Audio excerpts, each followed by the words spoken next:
What's going on, you guys? Welcome back to an unannounced live video. I know I've been away for a long time, but I've been on here uploading shorts. That's pretty much all I really have in the time to do. So I want to talk a little longer about the short that I really just uploaded, probably less than a minute ago, and I titled it. Well, first I want to tell y'all that this is not about narcissists. Kind of taking a break from that because I've been losing a lot of views from that. It just seemed like something that only a few people still want to hear about. So I gotta go with what's helping the channel to stay alive. Now, not saying that I'm never gonna speak on. I'm sorry, I'm stuffy, y'all. Narcissist again, because I am. I still upload it in the shorts, but like long videos or I don't know, maybe even 10-minute videos, I'm probably not going to do so. And I kind of feel like I covered everything a lot of times. Well, there are some things that I still want to speak on. There's some more topics I want to discuss dealing with narcissists in the workplace. And I want to upload it. I'm not even going to give y'all a specific date, but I want to get it out there before the weekend. But I'm not going to make a promise, but I'm really aiming towards getting it out in the next couple of days. Um, but again, lately, if y'all noticed, I've been um talking a lot about avoidance because I've had a lot of experience with avoided partners, well, partner, and I could speak on that just as well as I can narcissist. So, of course, I'm speaking from experience. This ain't something somebody told me. I went through it myself, and that's how I could get on here and talk about it. And I know a lot of y'all probably share the same experience dealing with them. So in this video, I want to talk about three things that trigger them. And it has a lot to do with pretty much just upholding them or having certain expectations of them and constantly being let down.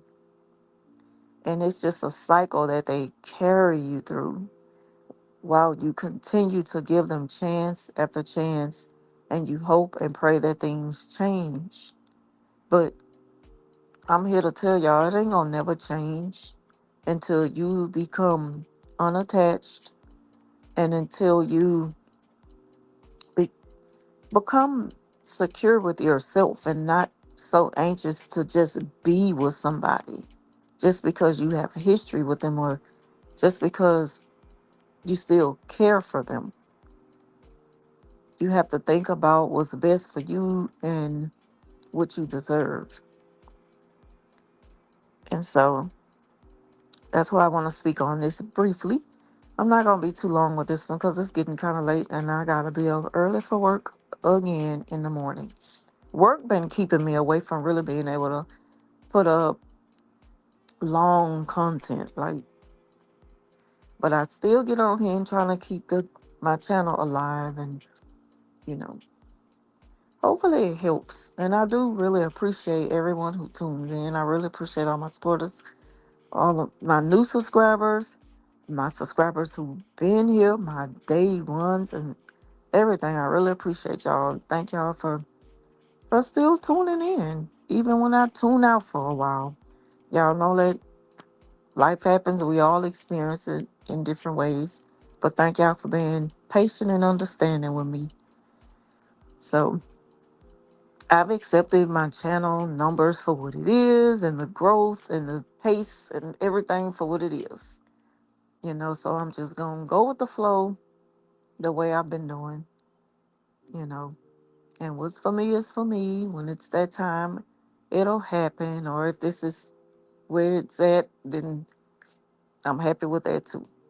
But again, want to talk about three things that triggers and avoid it. Number one is when they pop back up after ghosting you. And we all know that they have these disappearing acts that can last for a long time. And the thing that's unsettling with you is that they're okay with just being gone for so long, and then they just have the audacity to just pop back up. Like, grow up. Nobody gonna keep giving you an excuse to just say, well, I've never, felt like I had to explain myself, or I don't feel like I should have to explain myself because I decided that I don't ever have to again. That's not fair to your partner.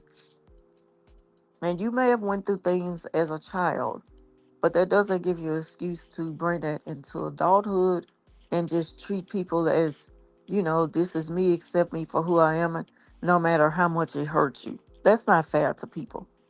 And it comes a time when they have to grow up and look at it that way, period. Because that's what it is. So again, they pop up out of nowhere and they just expect you to just welcome them with open arms. And no, you're like, where you been? Why you haven't been answering me? Why you stopped replying to my texts? Or what was wrong with your phone? So you just changed your number? You're going to be filled with so many questions. And they're not giving you line one answer. They probably froze, just giving you a crazy look. And you may be expecting a response that says, well, I'm sorry. I know I messed up big time, but can you just calm down? I'm gonna wait till you calm down. Can we sit down and talk? I just want to talk. Like, it's a lot. You know, they don't even give you that. You know, instead they just might disappear again. And we're talking about avoidance because that's how they operate.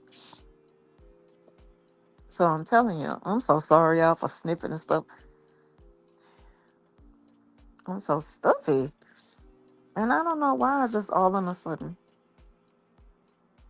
But and so the next thing that kind of triggers them, one, they don't want you to ask them too much because they they're gonna feel pressured, and it kind of forces them to be held accountable. Like, speak up, say something, talk. What do you have to say for yourself? So how you gonna answer to this? They're not gonna know what to say. They're gonna freeze up right in front of you. Or they just might say, well, I'm just about to go ahead and go. And that's right there. It's just like, come on now. That's the most cowardice thing, because why are you not answering someone who you really just decided to pop back up, and you really expected this person to just not have anything to say? Like, come on now. It comes a time when you just got to stop giving them excuses. We understand their struggles, and we all have them in different ways, whatever it is. But you got to look at yourself sometimes and say, I want to get better. How can I get better at communicating with people? I don't want to confuse people. I don't want to hurt anyone. Lord, help me be my best self. Help me become the best version of me. And that's something they run from. They avoid the biggest issue about who they are. And they just expect you to accept them as is, with no change. And you don't have to. This is the time that you have to tell yourself, I don't have to deal with this. I deserve better than this. It's either you're going to put forth the effort to see where things could be better, starting with you, in order for it to be better with us. Or this thing we have ain't going to go nowhere. We're going to leave it right here where it's at. And I'm good with moving on and going on with my life. And you have to be confident enough to speak to yourself and say that. If you got to practice in a mirror what you're going to say, you got to say it with your chest and mean it in your heart and express it that same exact way to them.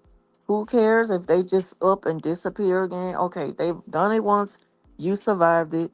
They do it again and you're gonna be okay. It just tells you exactly, it confirms everything you need to know, you know. Like the saying goes, hurt me once, shame on you. Hurt me twice, shame on me. And I'm not saying, well, people don't deserve a second chance. I'm not saying that either, but So the second thing that triggers an avoidant is when you kind of expect them to just be the partner who you can rely on, who you can depend on, you know, who you can be safe with and secure and knowing that they got you. Simple as that. Whatever the situation may be, you're going to know being with them that you're not dealing with anything alone. You're not going to feel alone. You're not going to have the worries of a person who just got a lot on their plate and you just got to deal with it. You're not, you're going to feel like whatever you're going through, it makes you feel a little relief knowing that you got help. And that's what partners are for. It should just be an understanding between each other. But if you ever feel yourself being like insecure, dealing with the person who you giving your all to, who you trying to trust to be the one for you, and then at the same time you're kind of afraid to ask like so what are we? Like, I need to know, is it set in stone? Because these are the things that come along with what we have. And for us to build it and make it stronger and have a good, long lasting, healthy relationship, we're going to have to know that, you know, it's okay to feel like you got me. I gotta know that you got me, you know? And not saying depending on someone in a way to where it really takes away from you because you can survive things. We all can. We go through things. It's just a human thing. We can get through it. We can. But when you're with someone, you should be able to feel safe enough to say, this is my partner and he got me. And so when they start to feel like you're requiring more out of them, they get scared. They kind of cowered out. They start to back away from the relationship. They start to throw out hints of things they want to do now in the future. And you're going to hear everything about them and their future, not you and y'all's future together. The language is going to change. It ain't going to sound so sweet anymore. You're going to start to feel separate. You're going to feel like it's all about them and they're forgetting all about you. You're going to start probably even feeling like, okay, so, what are we then? And, you know, where do you see me at in your future? Do I even have a place in your future? And you cannot be afraid to ask these questions to someone. If you feel it, if you really feel like, okay, this is confusing me, question everything. I don't care how they feel about it. Let them feel away. Then they need to. So that they can know that you're not the one, because I thought that we were on the same page and we wanted the same things. We seen things the same way. I thought we had an understanding, but if not, I need to know now because I know what I want. You are not making it clear what you want because now you're saying something different. You're singing a different song. So again, that's just another thing that triggers an avoidance when you kind of hold them responsible for something that they probably made a promise to. And if not a promise, it came close to it. So now you're back at the beginning stages, even if it's months down the line and you never thought that you would have to go backwards and question them. because they were making it so clear in the beginning. They're always so giddy, so happy, so joyful, so excited and enthusiastic about this relationship, about this new thing that they have with you, just for it to come to, well, I got plans for my future, and it just kind of sounds like they're forgetting all about you. All because you asked about something. Mind you,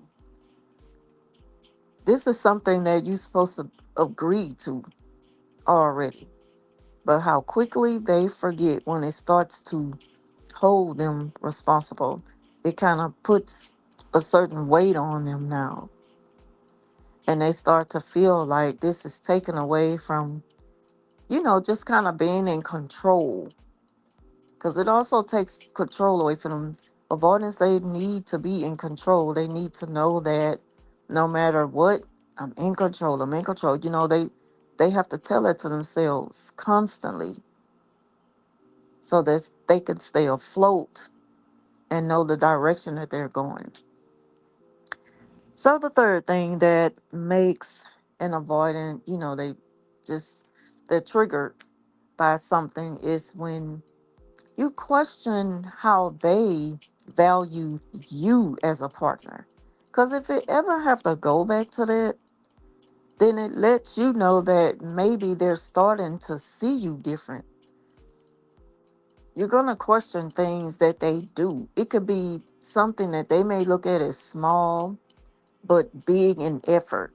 And you're going to look at it as, you know, this is supposed to be a big thing to me, but it was like the, you put forth the least effort to make me happy. And again, I'm going to use that example about the flowers. They know that you're into huge exotic plants. This is your thing. But they show up with the tiniest succulent, on on something that's supposed to be just grand to you. And not to make this about material things, because it's not about that. It's about the effort, the gesture. And when you're looking at it from an avoidance perspective, they feel like that they've done like the most for you. They done all they can to make you happy because I know this is what you like. But they didn't.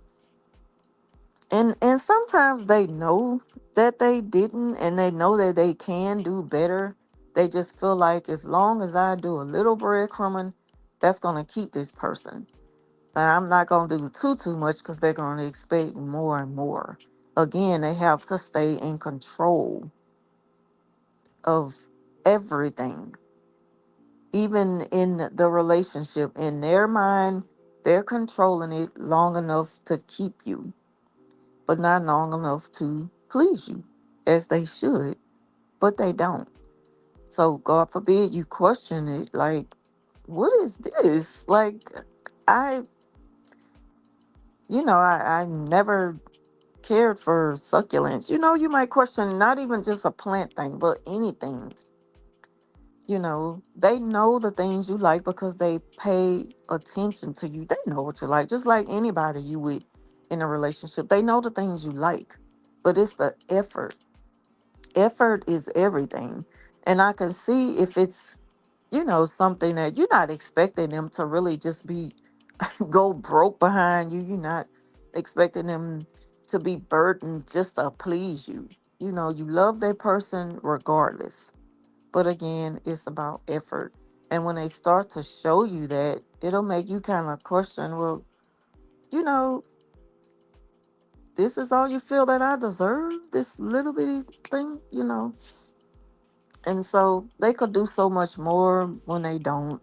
And that's the sad thing about it. It triggers them when you question them about it because now they're going to try to flip it and say that you're ungrateful. They always got to take it there to make you seem like the one who's ungrateful, who's never happy with them, who always want to argue, never satisfied, and that's not the case. If you been dealing with something for a long time with someone, but you held your tongue, you held back, you never really responded to it in the way that you should have. You held it all in, and then you finally just let it out. And you may not even blow up on them, but it's enough to let them know, you've been sliding for a long time with this and you could do better. I mean, now I'm starting to question, like, what's the deal? What do you see in me? Because, like, you really do the bare minimum when it comes to pleasing me. And I do so much for you. And the thing is, I'm willing to do it. And with you, it's so hesitant. It's just like something that you dread doing. Like it makes them uncomfortable to know that I want to go the extra mile for my person. But if you love that person, why is that so difficult?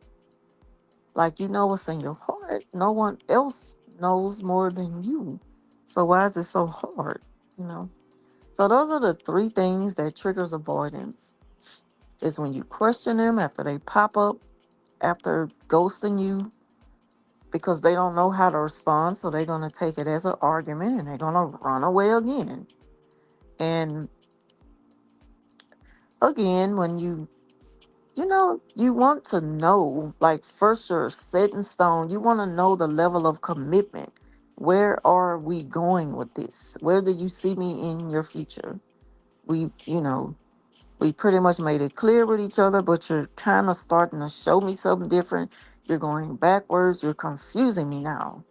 And so because you need clarity on y'all's relationship, that triggers them, makes them run away.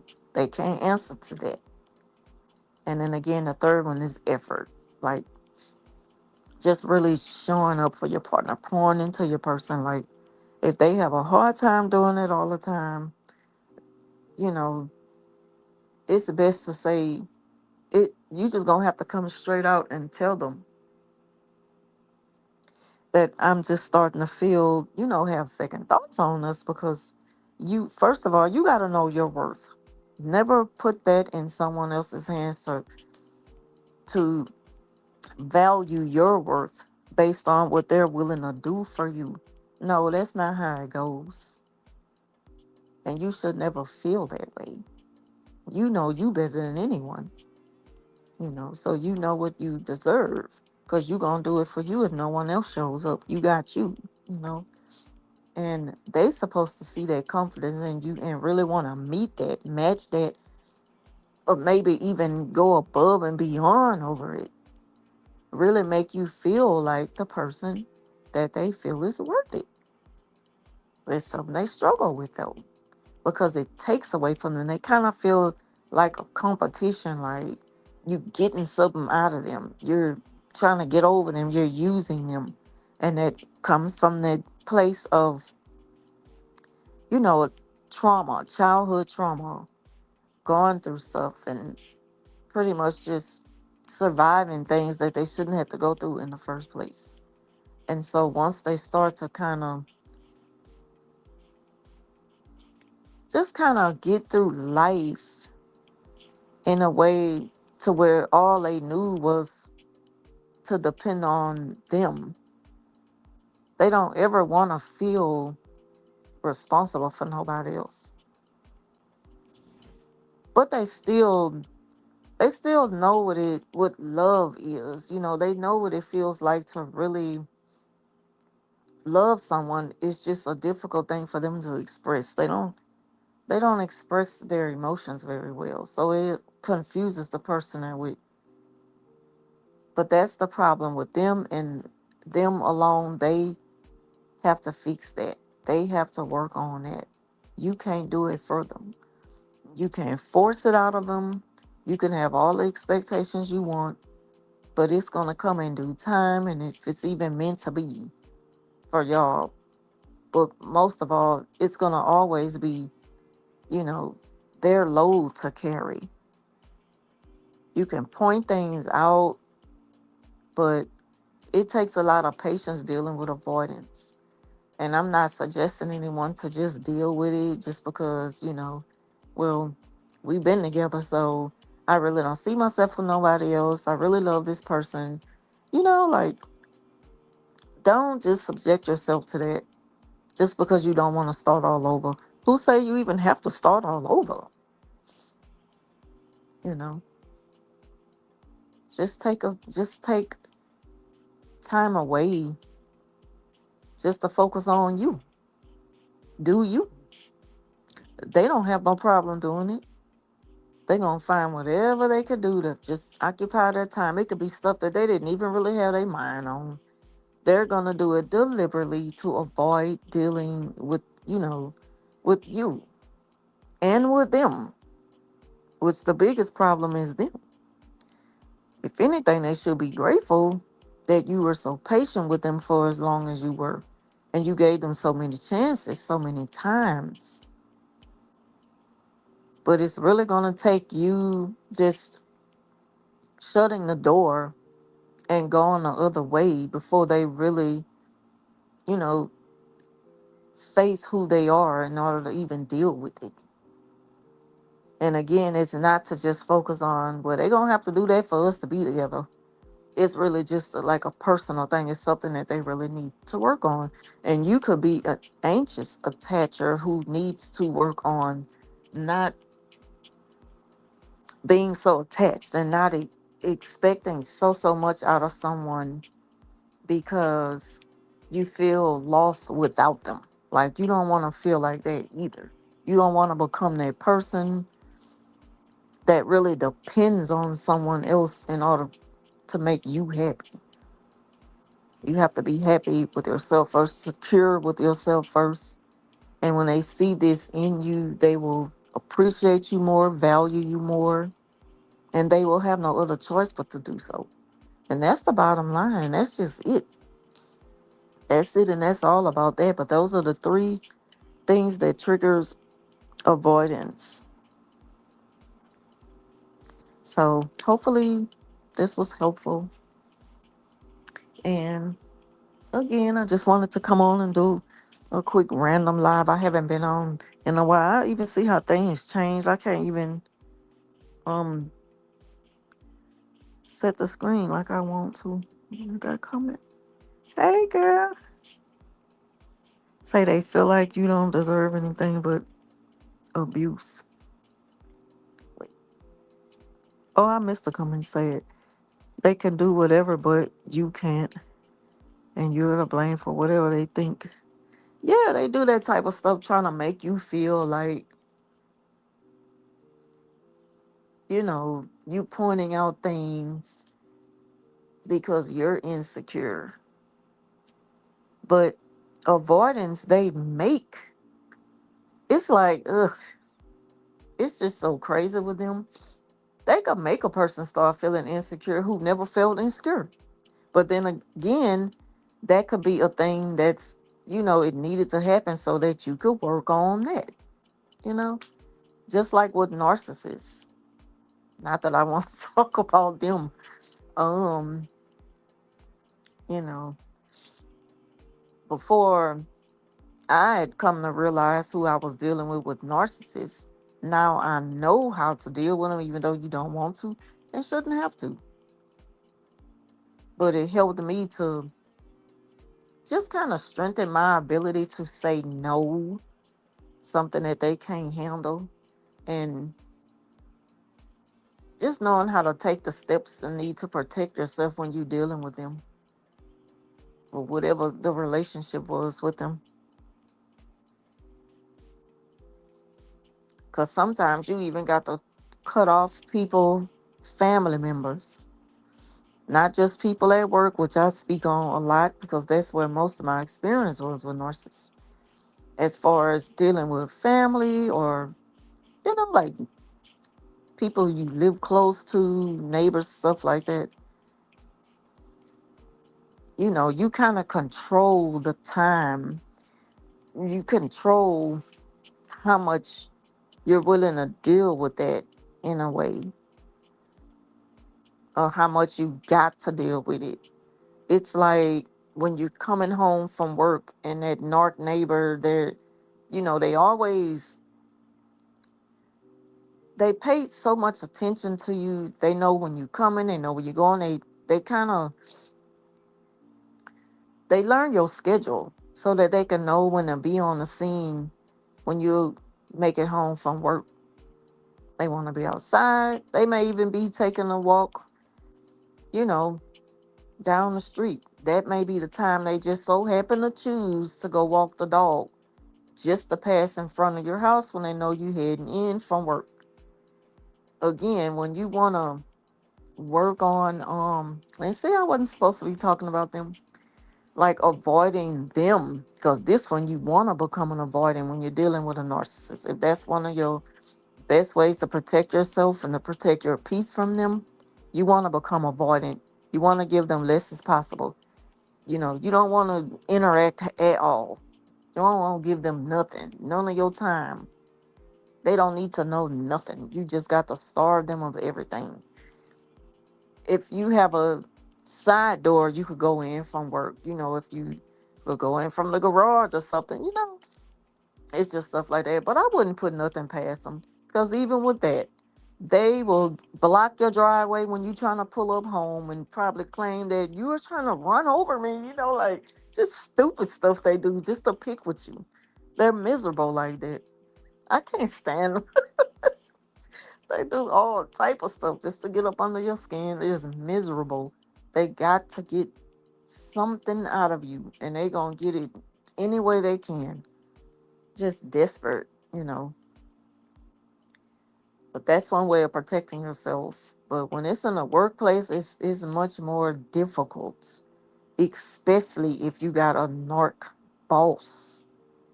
And a lot of people say, change jobs. Everybody's situation different. A lot of people not just gonna up and quit a job when they're close to retiring and just leave all that money on the table. I'm not. You got to tell that to somebody who really could do that. They don't have nothing to lose. I got something to lose, so I couldn't do that. But thank God when I had got a promotion and was able to move away from that very, very toxic place, because it was starting from the head on down. And I just felt like it was a losing battle every time I got to work. But I got through it, survived it. All I could do is just look back and say I survived it. I ain't there no more. I don't even really speak on it no more because God moved me away from that. I mean, the content has changed so much so because of that. Yeah. But this was just a random live I wanted to do just to kind of get back in there. I'm about to get off though because I got to be up early for work. Yeah, I'm going to question everything about the narc. And I don't care when they get mad. Even though you got to be careful because you know the way they act when you call them out. They know when you got them. So they get mad and they're going to try to do everything they can to hurt you.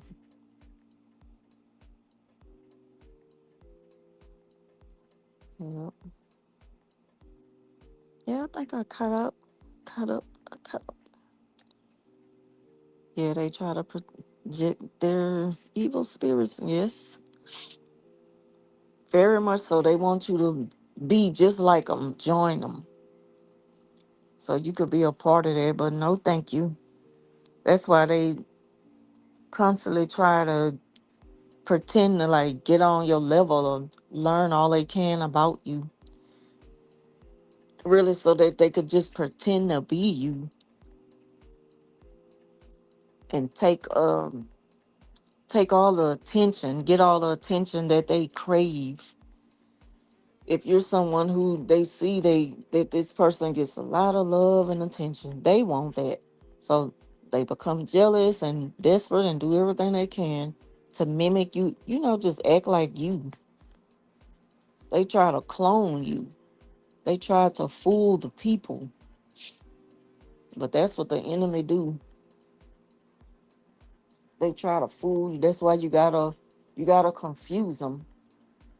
You gotta make a person think that you don't know no better. You gotta make them think that you got to be steps ahead of them without them knowing. You got to be discreet with the way you do things. Just be careful. And don't put nothing past them because they are very clever. They have ways of finding out stuff. A lot of times you may think, okay, good, I got past that with them. And they are a little few steps ahead of you on to something else to try to hurt you. I've learned that too. Like, you just gotta be careful, especially dealing with the enemy. You just gotta really know how to fight them, because that's something that we cannot do on our own, because you're dealing with something evil. And if there's no evil in you, you really gonna need all the right spiritual weapons you can have to take them out. And it be hard, but it's gonna be worth it in the end. Um, but I'm gonna go ahead on and get off of here. Girl, it was nice talking to you. Glad you was able to come on here and catch the live. I can't say when I'm gonna do another one, but I will be putting out more content. Um, more short videos. Pretty much gonna be sticking and dabbling until things slow down. But again, I do want to do a video. I might do another live. I don't know. Again, before the weekend, because it is something that I want to speak on about narcissists. Um, yeah, I don't think I spoke on this before either, so it won't be so, repeated. Well, not from me, not from me. Um, because I try to talk about stuff that I've been through. Say I miss your work on a NARC content. I'm still a teacher, but I found one of those schools that I love and I have much. And I have no more issues. Yeah, I'm still with the school system. I checked on my time. I think I'm gonna be. See, you can get out with your retirement years because I'm about to be getting out soon. But then I could extend that with something called a drop. I know you probably heard of the drop. If y'all got the drop, and if once I get out and then get back in a couple of more years in the drop, either a year, two, three, I don't know. But that really helps boost your retirement when you get all the way out. So just kind of weighing out my options, but I'm about to be getting out soon. That's why I was saying you can't always just like base, like there's no like one resolution fits all. Everybody's situation different dealing with narcissists at work. Like if I could have just up and left, if I had only a few years in the system, I would have and went to another school system. But then when you think about it, narcs are everywhere. But thank God when you get somewhere and you don't have to deal with it.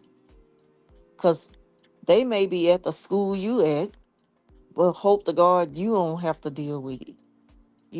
It could be in an area where you don't even have to deal with them. With me, I'm in full service. That's a closed work area. And there's many people working in one spot together. And it's like that. Unfortunately, you know, sad we have to go through that, but it's life. It's in the world. Oh, you say Florida is different. Oh, okay. Yeah, because I got 23 years right now. Um, and this is just the early retirement period. The max is between 25 and 30. And then you could go in a drop, or you could do something called an early retirement, like now, and then get in a drop. And yeah, it's good benefits in it. So it's just kind of like now, like a lot of stuff you don't really too much care about dealing with that because I'm almost at the finish line. I could just slow down now and just kind of pace my way on now. Like, thank you, Lord, made it through that. Whew, you know. But there's so much of that go on in any workplace. It could be at a fast food restaurant. It's going to be, you going to deal with it. Hopefully not, but, it's possible. That's anywhere. Any job, corporate, any job is there. Um, yeah, they are the worst. And I know, I know. And then once I realized, like, when I was dealing with it the worst, I thought about all the years before when I just was so green and didn't know no better. And thought about all them people who was just like, the narc that I was dealing with when I really was going through it for them 4 years. And I talked about that the most on here. Um, but it is still a learning experience. It's good to know those type of people exist so you could kind of know how to avoid them or protect yourself when you're dealing with them. But I'm gonna go ahead on and get off of here. Um, yeah, so I'm gonna see y'all in the next one. Just say, when I was on stage, I can't see. I don't know where my glasses at. I could hardly see that. Wait, when I was a lunch lady, they hated me because I was. Yeah, that's right. And they got some of them just so mean and ugh, mean and evil, just miserable. Like it's just a job to them. You could tell when it's just a job to a lot of them. Cause you could be having a worst day, but you could come to work and that just brightens up your day just to know that you can serve students. Like you really love the students. You love kids. Your job is serving children. That's your job. That's your livelihood. And they don't look at it like that. They act like that they're doing the children a favor. Like they just got it all mixed up. And when you remind them they're not trying to hear that. I've always kept quiet anyway. I don't even try to get them to look at it in a different way because those people be set in their ways, just mean and evil. No hope you could do for them unless you want to pray for them. So, okay, girl. Well, good night. It was so good talking to you, good chatting. And it's good being on here again. Needed to refresh because they made some changes I see, but I likes it. I could get with it. And I hope you catch me in the next one again. It's gonna be unannounced, but it will be close to the weekend. I'm gonna probably get it out in the next couple of days. So I will talk to you soon. Have a good night.